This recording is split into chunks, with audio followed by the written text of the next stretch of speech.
Next chapter start करते हैं बेटा। पीरियोडिक क्लासिफिकेशन ऑफ एलिमेंट हमने किया। The second chapter is electrolysis. नया चैप्टर पढ़ रहे हैं आपका केमिस्ट्री में, electrolysis.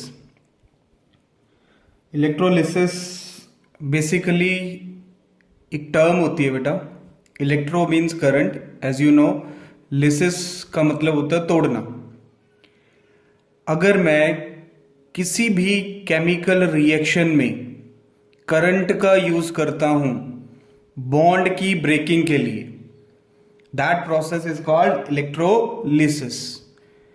Means decomposition of a compound using electric current. Current का यूज करके कंपाउंड को डिकम्पोज करना, it is called electrolysis. Electro means current, lysis मतलब तोड़ना, ब्रेक डाउन करना। क्लियर है? ज्यादा डिटेल में जाने से पहले इलेक्ट्रोलिसिस की कुछ बेसिक टर्म्स पढ़ते हैं हम। The first basic term is conductor. आप सबने सुना होगा बेटा कंडक्टर्स, इंसुलेटर्स। ठीक है, कंडक्टर्स क्या होते हैं? Compounds which allow electricity to pass through them. Atom, element, compounds जो अलाउ करते हैं करंट को पास होने के लिए, दे आर कॉल्ड कंडक्टर्स। और जो अलाउ नहीं करते हम उनको क्या बोलते हैं? इंसुलेटर्स। ठीक है, फॉर एग्जाम्पल कॉपर है बेटा, कॉपर वायर होती है, करंट को कैरी करती है कॉपर वायर, तो it is called conductor.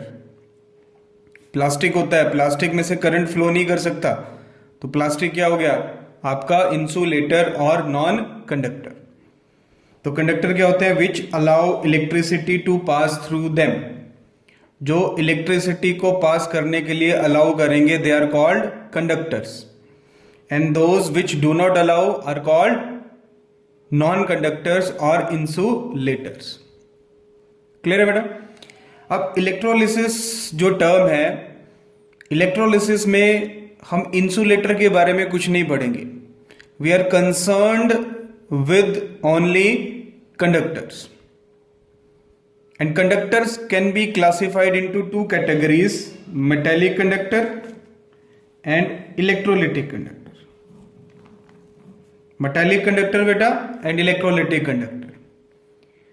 Metallic conductor पहले समझते हैं, फिर मैं आपको एक्सप्लेन करूंगा step by step. Metallic conductor का मतलब क्या होता है कि मेटल्स, नाम से क्लियर है, मेटल्स जो इलेक्ट्रिसिटी को कंडक्ट करेंगे, सिंपल सा, it is called metallic conductor. Clear है? They are also called electronic conductors. Electronic conductor भी बोलते हैं किसको? Metallic conductor. Copper wire, silver wire, they allow current to pass through them, they are called metallic conductor. Iron allow current to pass through them, it is metallic conductor. Clear है? Metallic conductors are conductors made up of metals and their alloys, metal होगा या उसका alloy होगा, which allow electricity to pass through them or current to pass through them. They are also called electronic conductors. Second पढ़ते हैं बेटा electrolytic conductors. Metallic conductor, electrolytic conductor. Electrolytic conductor का मतलब क्या होता है? The compounds which allow electricity और current to pass through them only in molten zone और in aqueous zone. Molten zone या एक्वस जोन में which allow current to pass through them are called electrolytic conductors. Metallic electronic हो गया, ये electrolytic हो गया। Electrolytic conductor को और थोड़ा आसान लैंग्वेज में समझाता हूं। हम सबके घरों में टेबल सॉल्ट होता है बेटा, नमक।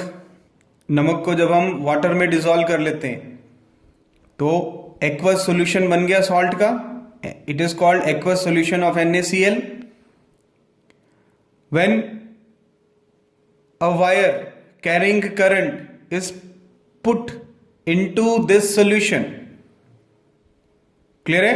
अगर हम करंट कैरिंग वायर को सॉल्यूशन के अंदर रखेंगे और सॉल्यूशन को टच करेंगे, वी फील करंट, हमें करंट लगेगा।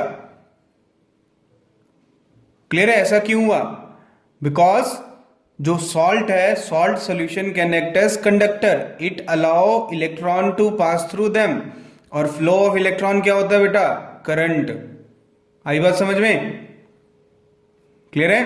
तो इलेक्ट्रोलिटिक कंडक्टर क्या होते हैं? मेटल सॉल्ट सॉल्यूशन, जैसे NaCl है वो सोडियम मेटल का सॉल्यूशन हो गया, salt solution, metal salt solution which allow current to pass through them in molten state और in aqueous state। molten zone में और aqueous zone में इलेक्ट्रिसिटी को फ्लो करने के लिए अलाउ करते हैं। कौन अलाउ करते हैं? Electrolytic conductor. मेटालिक सिर्फ सॉलिड फॉर्म में या मेटल की लिक्विड फॉर्म में अलाउ करते हैं। Electrolytic conductor allow current to pass through in molten form और aqueous form but not in solid form. NaCl घर में टेबल सॉल्ट रखा है, उसको आप वायर से कनेक्ट कर दो, आपको करंट नहीं लगेगा। क्यों? क्योंकि करंट का फ्लो नहीं हो रहा। करंट का फ्लो कब होगा? जब NaCl को आप वाटर में डिसॉल्व करोगे या उसको मेल्ट करोगे, हीट करोगे। हीट करने से बॉन्ड टूटेंगे, पानी में डालोगे तब भी बॉन्ड टूटेंगे, और जब बॉन्ड टूटेंगे NaCl के तो इलेक्ट्रॉन रिलीज होगा। Na पॉजिटिव Cl नेगेटिव बनता है तो इलेक्ट्रॉन निकलता है, और जो इलेक्ट्रॉन निकलता है that act as carrier for flow of electron. Clear है बेटा? समझ आएगा? इलेक्ट्रॉनिक कंडक्टर और metallic electrolytic conductors, they conduct electrons in solid और liquid state, they conduct electron only in molten और एक्वस फॉर्म। ये मोल्टन और एक्वस फॉर्म में इलेक्ट्रिसिटी को कंडक्ट करें। There is no change in composition, metal की composition same रहती है मेटालिक कंडक्टर में। कॉपर वायर में से करंट फ्लो करता रहे करता रहे करता रहे, आप कितनी साल उसको यूज कर सकते हैं, आप यूज करें, बट उसकी कंपोजिशन सेम ही रहेगी। मतलब जितने ग्राम कॉपर की वायर थी, 1 साल के बाद 2 साल के बाद कंपोजिशन उतनी ही रहेगी। लेकिन इलेक्ट्रोलिटिक कंडक्टर में there is change in composition.